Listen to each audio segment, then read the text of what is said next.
What is going on, everyone? We are back. Finding Value Fantasy's returned. Probably thought it wasn't coming back, but here we are again. Definitely coming back. Definitely ready for another season. Did need a little bit of a break time. I could have kept the content going, but I kind of wanted to take some time to kind of reset what I want to do this year. And I think I got some good ideas in the works. Obviously, this is my first, year-ish doing this, and I wasn't really doing it too heavy last year until the season really got going. So now I'm looking forward to like a full off season of trying to get as much content out there for you guys to listen to and at least just check out and maybe learn a thing or two from. But yeah, I'm just looking forward to a new season. Got some new overlays set up. Gonna keep working on those. Try to get some really nice stuff going. Probably get some professionally done at some point, down the road. But for now, I'm just going to keep making mine and having them be decent. But I know I can do better, so I'll just keep working on that. And yeah, I'm just going to do a pre-recorded pod here, solo. Got some plans to get a nice podcast together with some mates, get a big grouping just to talk about the Super Bowl and a couple other things like that, because I know we have a lot of Chiefs fans that I know, and they'll be excited to talk all about their big win. So, man, they might go for three. Chiefs might go for three repeats. First time it's ever happened in history. It'd be interesting to see like kind of how that impacts things. If Kelsey retires, then if they win again, maybe Kelsey plays another year. Like, might as well go for four. It's just unheard of things, like a team winning a Super Bowl 3 years in a row, potentially. It's pretty incredible stuff. So, we'll be hoping, that they do well, but I want to see some other teams make some noise. But AFC runs through the Chiefs, and that's just the way it's going to be. So can't really get around that. But if you're new here, make sure to drop a subscribe. 31 out of 50 subs here right now. Gonna try to hit 50 hopefully this summer, and then moving into best ball season, we'll be hopefully making some big waves there, or just trying to keep improving that. But yeah, really, the whole idea of this is kind of a roundup of the season, a little takeaways from 2023, takeaways from my best ball season of 2023. Kind of talk a little bit about how things went. Long story short, I did really well in the regular season. I was able to turn a little bit of a profit on that. I did take down a smaller contest with overlay. 2,500 took that down. That was nice. And then I did not do good on playoff best ball, mostly because I did not have a lot of exposure to the Chiefs, and of course they made it all the way. And on the other side of those things, it's like I did have some nice Bills teams, like a lot of teams had early on, but definitely some takeaways from that that I do think are useful. Two of them being the Rams and the Bills were extremely cheap at one point, so I feel like there was a time where you could really load up on them in a good way, which was super risky, but well worth the reward if you like landed on Puka, or even like I guess Josh Allen was really the only bill you wanted that last playoff. But just kind of saying that there's the value to the picking teams that may not have like 100% chance of making the playoffs, but that's kind of just where I was at, and I kind of thought that beforehand, and ended up coming to fruition, even though the Rams didn't make the Super Bowl or the Bills. But kind of just a big thing there. I had a team that was pretty good if a KC Detroit happened, but Lions are gonna Lion, so I won't talk too much about that. But I definitely did not profit on that. I did not do well at all in playoff best ball, which is okay. I've done really good the last couple of years, and hopefully I'll kind of learn some lessons from that year. But ultimately, I think I played well in terms of the playoff best ball. I was building smart teams, just didn't work out, which is unfortunate. But probably should have got more of those Kelsey, Mahomes teams that were free, easy to get. It was really easy to pair like Kelsey, Mahomes, and CMC. Like, it was pretty like free for a while. So probably should have took that while I could get it a little bit more. But all in all, can't complain too much. Pretty happy about the season.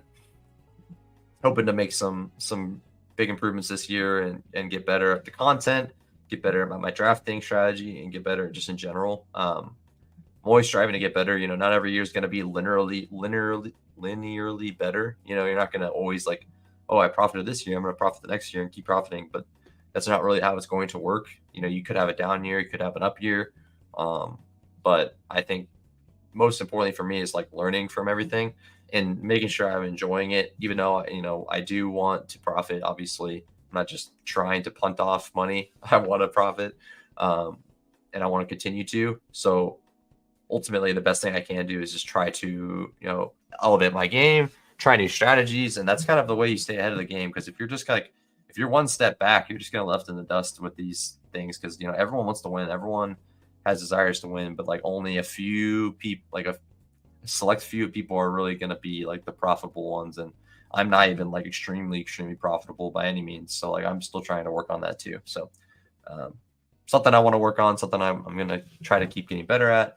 And I'm going to be sharing my ideas and thoughts with you guys. And hopefully we can see those come to fruition over time. And maybe a strategy or a draft that I do on stream will end up making it home. So I had a couple teams late last year in the semis. I ended up having, I think I did about 50 entries in BBM and I had 4 in the semis, which gave me like a realistic shot of getting one of the finals. They did not get through, but getting 4 to the semis, I think I had 4, maybe 3 to the semis, but that was pretty awesome, honestly.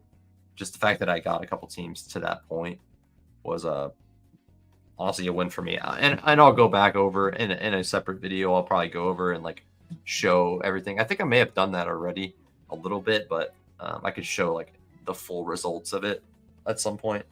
But yeah, ultimately I did have I think I had 8 teams make it to the quarterfinals. So that is, wait, how does that work? So the first round of week 14, you make it through. I think I had like 12. All I know is I had a lot get to the semis and none make to the finals. So other than I had a big board team that made, or I had a puppy team, and then I had a won the pug, which is the tournament I took down with like a massive score of 181. That was awesome. So was pretty happy about that. I could probably pull that team up. Maybe I might try to throw that up on here for a minute, just to show that team. I think I've shown it already, but let me pull up a picture of that team real quick. All right, so perfectly. I'll just go ahead and show this real quick, just while I have it. I was already talking about it, so I should probably recap that while we're at it. So I did have 4 teams in the semifinals of BBM. So that was pretty fun sweat. Did not get one through, obviously, but it's pretty nice to get a like 200 back, just for making like the semis and getting like a decent 5th place finish. Obviously, would have preferred to get all the way to the finals, but because I did have 2 Lamar teams, they could have made noise. I know I didn't have great options, like in terms of my receivers. Well, this one was CD Levante. So maybe, I mean, this team might have actually done pretty good. I don't like. I did kind of think of it, like I calculated it out a little bit. Like I wouldn't have like smashed the finals or anything, so like I can't really get mad.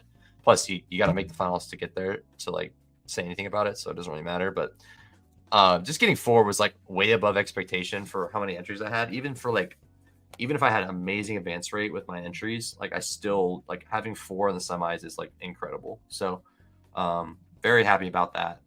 So I think my process was good. Doesn't mean if it was worse, it doesn't mean my process was awful, but I think just like seeing that result was pretty cool to me, and it felt great to do that. Obviously, this is the pug that took down Justin Fields' team with Baker Mayfield, ETN, Rashad White, Khalil Herbert, Achane, Spears, Sean Tucker, Rip, Devontae Adams, CeeDee Lamb. I was really worried about the CeeDee Amon-Ra stuff, but Devontae Adams ended up smashing, beating Amon-Ra's score. I'll show the actual page, but yeah, here's this. Here's the first place finish. Pretty awesome. I mean, obviously, small tournament. But hey, I mean, that's the whole point of a small tournament. You have a better chance of winning, and that's what happened.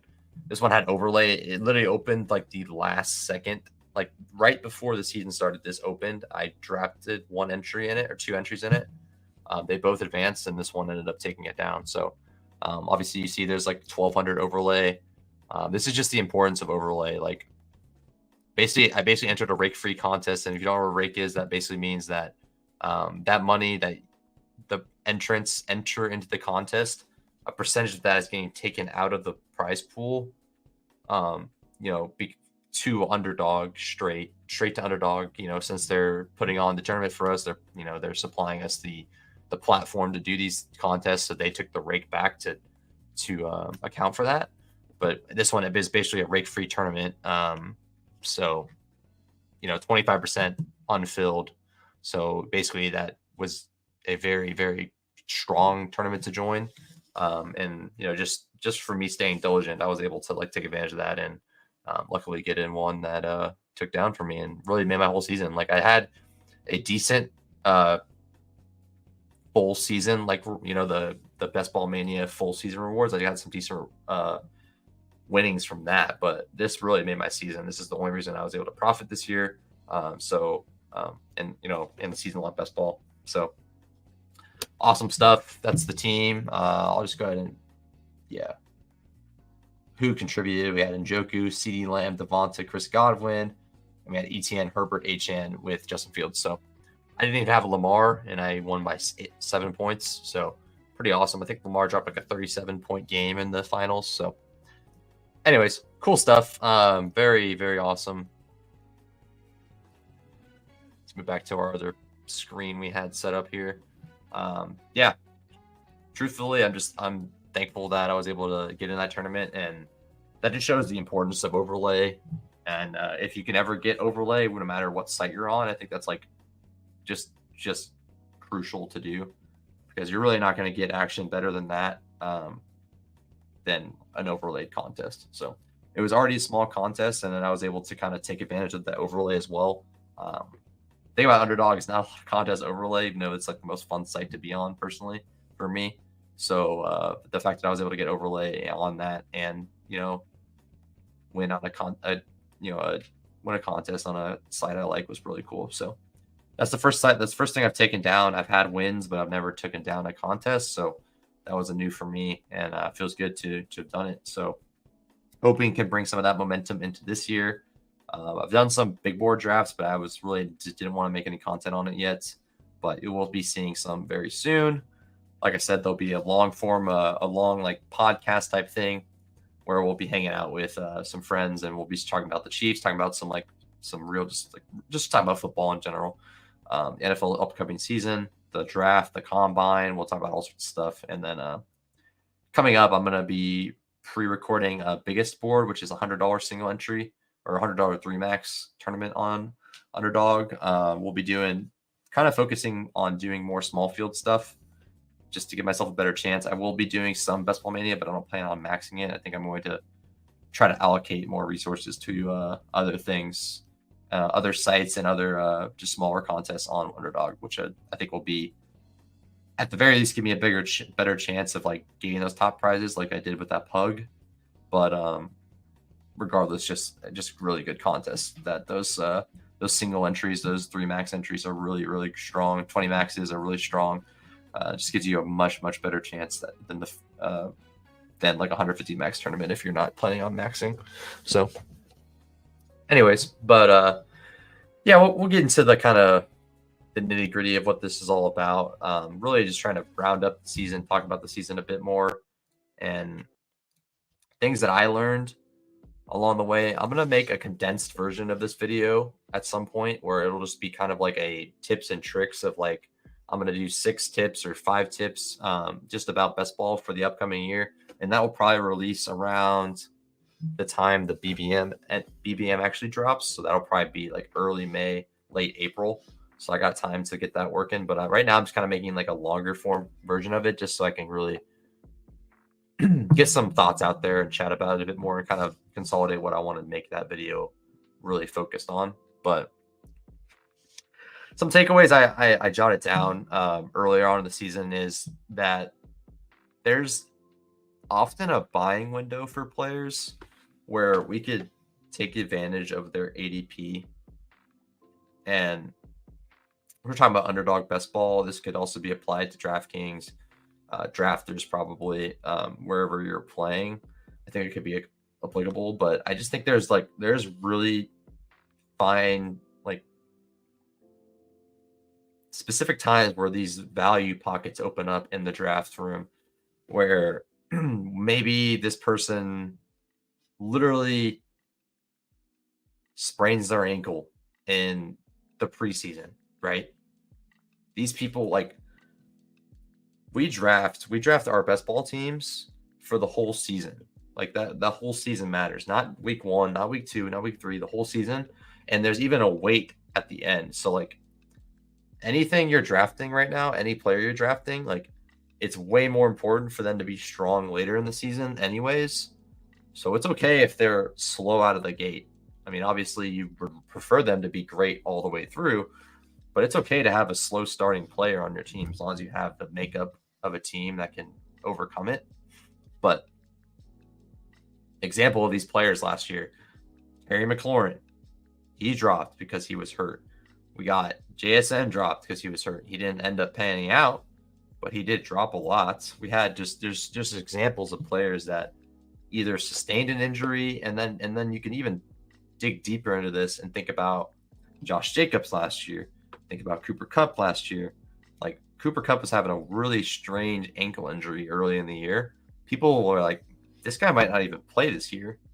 He played. He did fine. He definitely paid off. He was fine. Like he was a fine player. He had good weeks. He had bad weeks, but he probably wasn't worth his original price. But when he started to drop, it was probably worth picking him then. Josh Jacobs especially. Josh Jacobs fell so much. Jonathan Taylor fell so much last year. People didn't think Jonathan Taylor was going to play. He was literally in the 4th, 5th, 6th, 7th round in some drafts.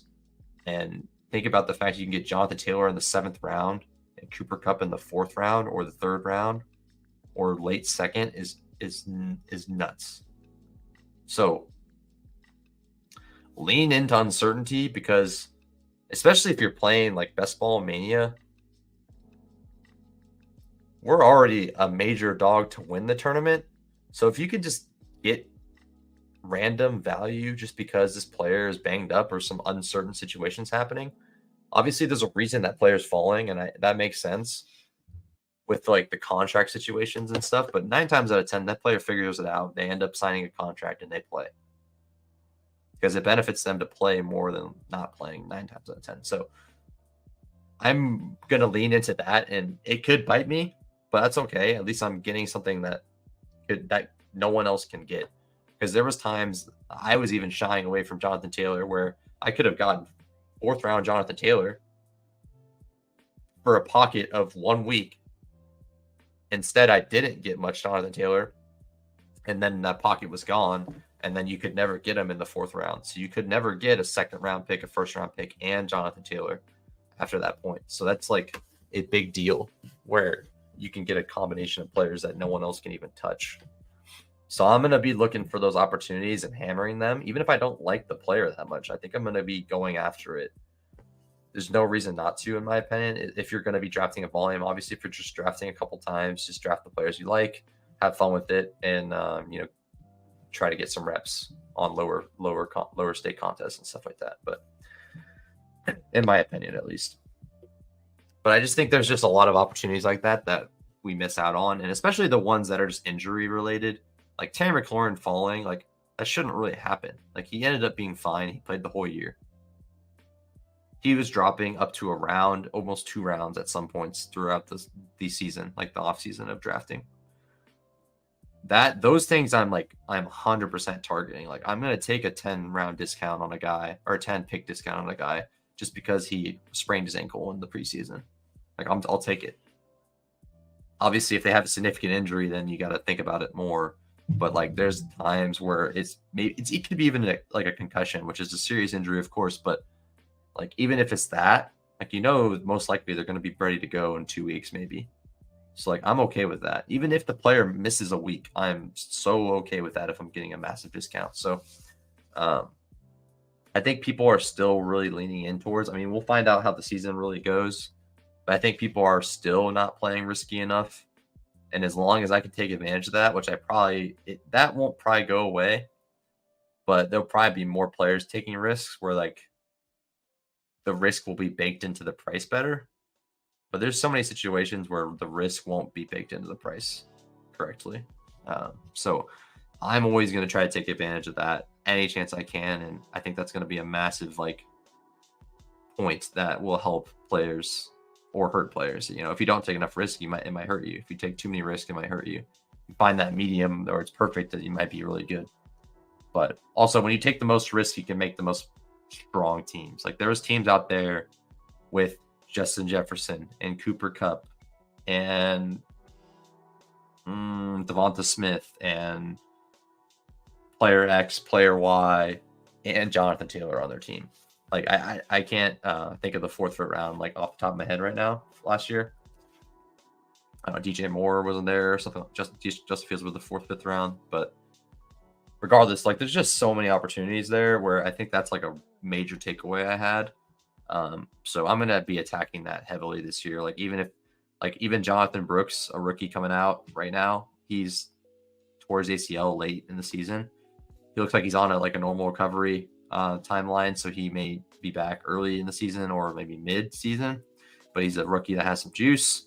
I'm willing to take that. He's got a discount because of that. He would probably be going another couple rounds earlier if he was fully healthy.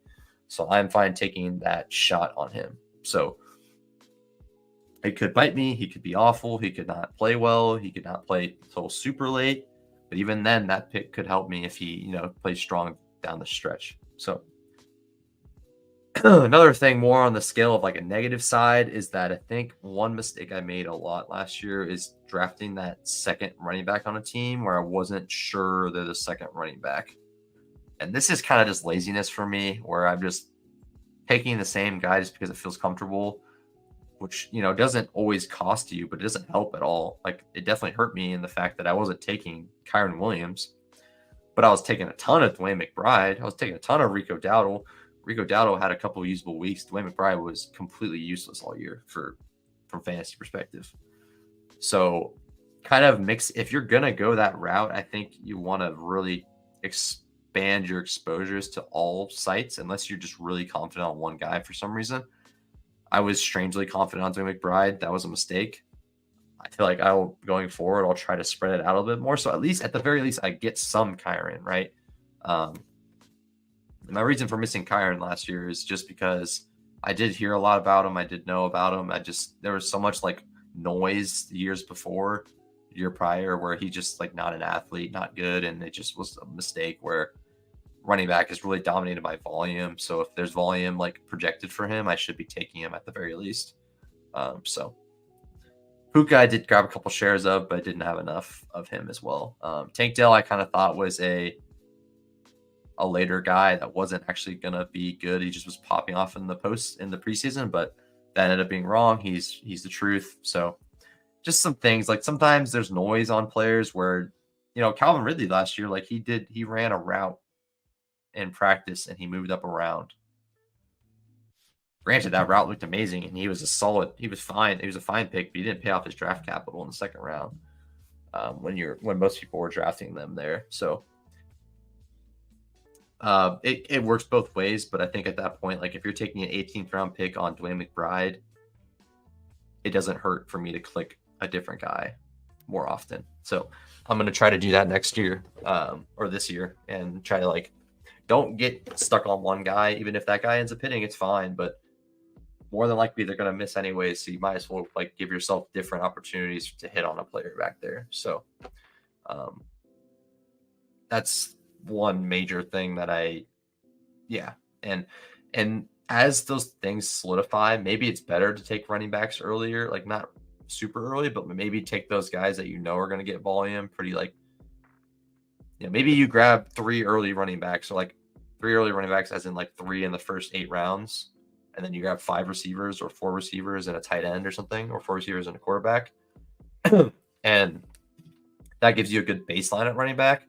And then maybe you could take a couple flyers late, but you don't want to consist your build of a ton of those guys down there until you get more information. Like last year, you could have at the end of your draft could have tossed on Rico Dowdle and tossed on Kyron and Joshua Kelly at the end of your draft and gotten some pretty nice weeks out of those guys. And at Kyron, you got a full season out of him. So, but before that, you could have been taking Spiller, you could have been taking Malik Davis, Dwayne McBride, Like there's so many different players that were just being taken on a regular basis where you could have missed them. So um, that's one thing. I think. I mean, I've already talked about that a bit before, but you know, not necessarily grabbing safety earlier when you have less information, but like using the information as you go to build your portfolio around those players instead of like kind of just like wish casting one player to be the guy that you want on that group when you don't know for sure or you don't have any information. Because there's going to be solidified information where a team makes a move that indicates that one player is the running back 2 and one player is the running back 1, or indicates they cut a player that they don't want and the other guy is probably the running back 2. Like there's situations that are going to happen like that throughout the offseason and as the season starts, where we're going to be like, okay, boom, Emmanuel Wilson is now the backup that we want for what Josh Jacobs is on the Packers now. Crazy free agency, by the way. We'll talk about that as well with some friends soon. Crazy free agency. It's been nuts. Hard to keep up with all the changes, but that's what we have the whole rest of the offseason to do. So, but yeah, like same with receivers, but it's more so for running backs. That running back depth chart gets cleared up like as the season offseason goes on, and you could really capitalize on that. And obviously, like one of the best picks of all of last year, Kyron Williams. I didn't have like any. I was still able to profit, but I could have done much better if I had Kyron. Maybe who knows where I could have been. But at the very least, I think there's just like a lot of opportunity cost in those early picks. So it's hard to grab a bunch of running backs early, but I think right now it is strong to grab maybe a few of those guys that you know are going to get touches, the Josh Jacobs, the Derrick Henry, or the even the Aaron Jones, or the also I like back there. There's ETN back there, in like the rounds 3 to 8 range. Yeah, those guys like make a lot of sense right now to kind of grab a little bit more of, instead of grabbing like, oh, I'm going to grab a bunch of Eric Gray, the backup for the Giants. I'm going to grab a bunch of Emmanuel Wilson, the backup for the Packers. Or I'm going to grab a bunch of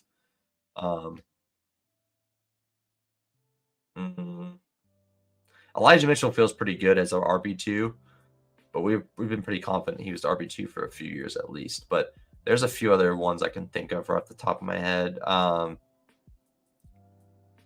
Who else am I thinking of? Keyshawn Vaughn is kind of a dart throw guy people are taking a bit of. Miles Sanders. Miles Sanders has a good contract. There's a few. I'm just trying to think of one more name that makes sense now.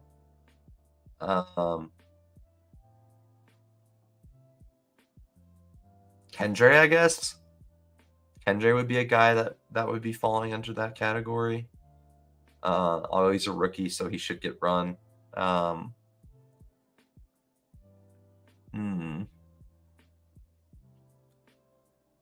Where am I thinking of that makes sense for this analogy? Raiders. Here we go. A lot of people are taking Zamir White, and Alexander Madison was also taken by them. I've seen some people taking Madison too. There's no guarantee the Raiders don't take another running back in the class. So I wouldn't be loading up on Madison or Zamir. I would be more inclined to take Zamir White, but definitely would not want to load up on Madison or Eric Gray or Wilson. Like, I'll take shots on them in a 20-round draft, which is what is currently available on the big board. But I would ideally like to take more wide receiver dart throws there, just because it feels like their path is a little bit better than some of those running backs back there. Michael Carter is another guy. Like, I don't mind taking him, but there's a world where they draft another running back, and then Michael Carter's, future looks a little murky there in terms of like the backup. So it's kind of hard to know. But just a lot of those running back 2s that we assume are running back 2s, like probably 40% of them are going to end up not being the running back 2 by the time the season starts. And that information might come to us next month. It might come to us in May. It might come to us in July. It might not show up until like August. Like, we don't know. But once we get that information, then we can act on it and really make a difference. And it won't like change their draft capital significantly. Like, they'll still go late in the draft. Like, once we get confirmation that Alexander Madison is the running back 2 in Las Vegas. He's not going to go to the 12th round. He's just going to go like a little bit up probably. He might go to the 16th or the 15th or the 17th. Like I could still take him there and feel fine. Even if people have got him at the 18th, like that's not going to make a difference. Now for situations like Alexander Madison of last year, we had a good idea that Dalvin Cook was getting cut. We could have thought ahead and started drafting him early instead of drafting Madison after he rose 4 rounds. He was going, I believe, in the 5th or like the 9th round, and he flew up to the 5th or 4th round after Dalvin Cook was cut. And most people that were like paying attention did I have an idea that he was going to get cut from Dalvin Cook was going to get cut from the Vikings. That's exactly what happened, and he still moved up 4 or 5 rounds. So even if it doesn't work out, like Madison didn't work out last year at all at whatever capital you paid for him in drafts, but doesn't mean that there wasn't value to be had. And if you can extract that value, it's going to be long term like good for you. Like yeah, I mean there's other situations. Obviously, like Josh Jacobs, like a few years ago was a smash as well, but people were like letting him fall late.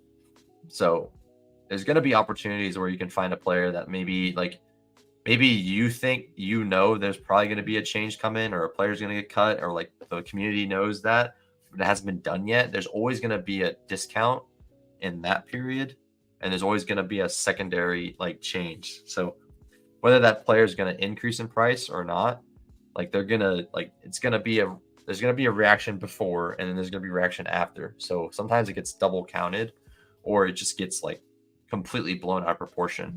And that's what I thought Madison happened last year, where you can get him at a good price. You can get him late, like pick 100 or an after. And then after Dalvin Cook was cut, it's like, oh man, now we're really going to hammer him. He's going to move up 4 rounds. Like that's not what should happen in an efficient market, at least, which is fine. We don't want an efficient market as a best ball player. We want it to be sharp, but we don't want it to be too sharp where we can't really extract any value out of it. And that situation was a clear way you can extract like closing line value out of your players, out of your picks.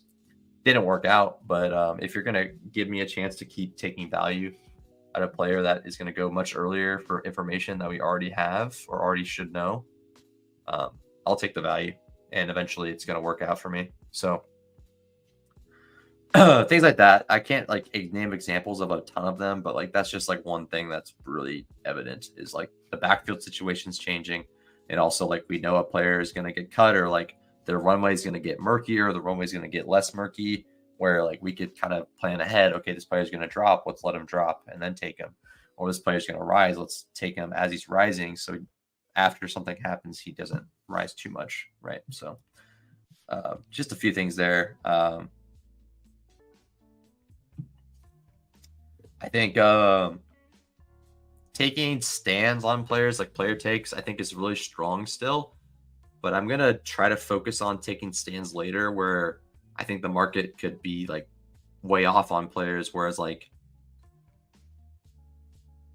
the first round feels pretty good. Like it's accurate, like, but where more debate could be taken in is like later in the draft is where like more debate comes around. So I feel like you could really hammer players that you believe in, or you think might be a value then, and really take advantage of that more than you can like, okay, I'm going to take Justin Jefferson every single time in round 1, even though that's probably not a bad strategy, but you're not taking any CD Lamb, you're not taking any Brees, you're not taking any Bijan, you're not taking any Chase. Do you really want to go into week 17 without any of those guys? I don't. I like to have some. I'm fine with being overweight to Justin Jefferson if I can, but I'm not going to like never take Lamb. Like we've seen the ceiling he has, we've seen the ceiling Chase has, and that's just not a bet I would prefer to make. You can if you want. If JJ gets hurt, you might be in real rough shape, but maybe he has a generational season again, and you're feeling good, which I'm sure you'll do great this year. I'm looking forward to it. And this isn't like a bull case for Jefferson. Like I honestly probably above market on Jefferson right now.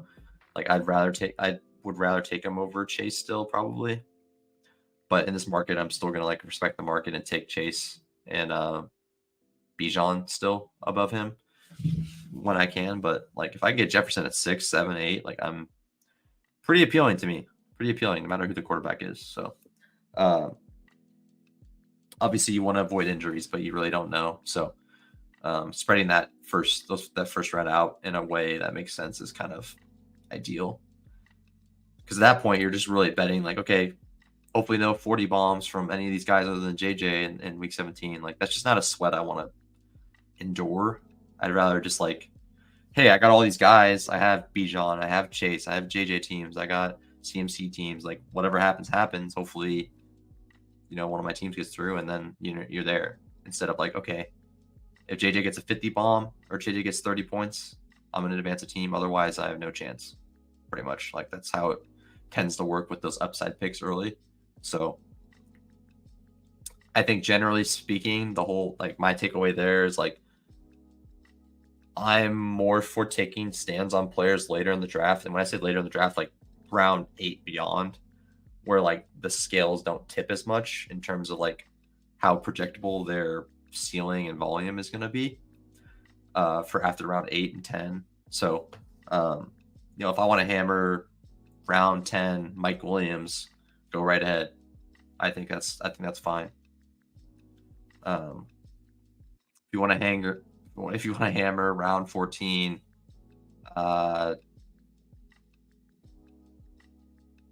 Jalen Hyatt, round 16, Jalen Hyatt, I feel like that's good too. Like I just, there's just a lot of players back there that make sense to hammer if you want, and that's what I'm going to do. And that really gives you a chance where like maybe you bank a 20-point game on one of those guys and like all your teams look a lot better in week 16, week 15, but it's like a lot less of a stand early because those front guys, like every single guy in the first round, like most of those guys have a strong chance of being awesome all year. So if I can kind of play the market in the first few rounds, while also trying to get unique combos of players, whether that means by reaching or if I get a value like to fall to me. I think kind of playing the market in the first few rounds makes a lot more sense. Within reason, you don't have to just obey the market and everything. Like if you want to take some JJ over Chase, go for it. I'm going to do it. But, generally speaking, I just think respecting the market in the first few rounds, it makes a lot of sense. And if you want to get wacky later on and really jump on a guy you like a lot and just pick him a bunch, I think that's something I like doing a lot more. So like Jaden Reed last year, I took a ton of Jaden Reed, not as much as I wish I did, but I took a ton. I was overweight to him, and he was going later in the draft, like over pick 100 most of the year, over pick 130 most of the year actually. So like I was willing to take him as much as I could, and I got to around 15 to 20% of him, and that paid out well. So whereas I had some other exposures, like I think I was like a little bit overweight Jefferson, that didn't work out, but I would like if I'm 10% Justin Jefferson, I'm never going to complain. If I'm 20, not going to complain either, but does kind of feel a little queasy compared to like when you look at it, you're like, oh well, I'm going to have 2% Chase this year, or I'm going to have 2% CMC. Like that is a little bit worrisome. So that being said, I mean, do what you want. I just think like you could really build I think you could build a stronger portfolio hammering late players that you feel good about than hammering an early player you feel good about. Whereas like I really feel like if that 18th round pick that you hammered for 50% of your drafts doesn't pan out, you're fine. But if that 25% first round pick goes down or does nothing or has a bad playoffs, like that could wreck your portfolio. And if you're willing to go off that, if you're willing, like, okay, you know what, JJ has a good year, I'm going to do pretty good. If he doesn't, then oh well. I mean, even then you still could have a rough year. So it just doesn't make sense to me as much, but I could see the appeal to it if you feel like a guy's like really misvalued in the early rounds, which is hard to do. But you could think Bijan's underpriced, or you could think JJ is way underpriced, which there's arguments that they both are potentially, but depends. So That's the way I see it. I think it's just like full on. If a later round pick is going to hurt you less if they do bad than an early round pick. So if I'm going to put a lot of my chips in one like a lot of my eggs in one basket, I'd rather put my eggs on put it on like a later round player and go heavy on them and kind of respect the market a little bit more early. I still will take stands, but not as much early on in the draft. Like early in the draft, that is. Like early in the season, in the way I draft, I will. But I'm talking about just like the actual first few rounds of the draft, like rounds 1, round 2. I'm going to respect the market a little bit more just because the market's sharp, and second of all, that I want exposures to all those guys. Like I want Brees, I want Bijan, I want Chase, I want CMC, I want CeeDee Lamb, I want Tyreek Hill. Like these players are all awesome. Whereas last year, like there was a few players I was a little bit less high on. Like I wasn't that high on Kelsey last year in the first round, which did pay off as well. But there's just no one in the first round that I look at and I'm like, man, I'm fine being underweight to that guy. So like that's where I'm like, okay, I kind of want to just have as much of these guys as I can and take whatever the market gives me because I'm obviously going to get one of them. I've taken a lot of Puka, but that's because I don't really see that 10 through 12, 10 through 14 being much different. But I do see that like 1 through 8 being much different, which is, I believe, CMC, Lamb, Hill, Chase, Bijan, JJ, Puka, and Gibbs, I think. I think Gibbs is the last one in that tier for me. I think A-Chain's a little bit farther back there, but yeah. So another strategy I'm going to implement. This will be the last thing for me. One thing, I'll include a lot of this stuff in my tips video soon, which there'll be other stuff that's not included from this video, but I have a lot of notes here that I took from last year. I'm going to try to take notes and kind of like, just so I can like kind of capture a moment in the off season or the actual season where I like realize something, just so I jot that down and make sure I remember it for the next year and kind of learn from it. So I'm going to continue to do that and share those thoughts with you guys. And hopefully we can all learn together with that. So my last thought was going to be about, sorry about that. Lost my train of thought for a second, but my last thought was going to be about just using like the beginning of a contest opening to benefit you to the most. So as soon as a contest opens on Underdog, you can draft for about a day or two where the rankings are going to be most likely wrong, like straight up just wrong. So if you're paying attention to like what's happening, it should be pretty like relatively easy to find out. Obviously, watch my channel and enjoy the content with that, and I'll kind of give indications of that when I start doing drafts in the summer for Best Ball Mania. Once that opens up, I'll probably talk about it then. But there's going to be players that land at certain places after the draft, and even like after the combine, etc. Like when contests open, like there's just contests that open up that are new, and you're going to see the market's wrong right away. And that's just because the ADP can't factor everything in right away until people start drafting on it. So what I think is really strong is like looking at players are going to rise, which is kind of dovetails with what I was talking about earlier with those players. You kind of have a feeling that their one runway is going to get easier or more clear, or less clear, more busy in one way at a running back or receiver position. But in this sense, it's about players that landed on a good team in the draft. And as soon as Best Ball Mania opens, I think that's like one of the best times to go in and draft like at least 1 or 2 teams. Or if you want to hammer a bunch, go for it. I just think you could get some teams that are unattainable like after that week, literally just full stop. After that week, you can't attain a team like that, which does make you think, oh, why don't I just draft only early then? Well, then there's another thing that happens where tons of players get their running back position gets clear. So then you can build stronger 0 RB teams later. So there's benefits of drafting early and late. So don't think this is just like, oh, only draft early and never draft at all. I think there's benefits to just drafting throughout because you just get more information. But one benefit to drafting right away, I think, is looking and saying, okay, hey, this player landed on the Dolphins. This is an awesome spot for him. I'm going to grab him in every draft I can as he rises the board.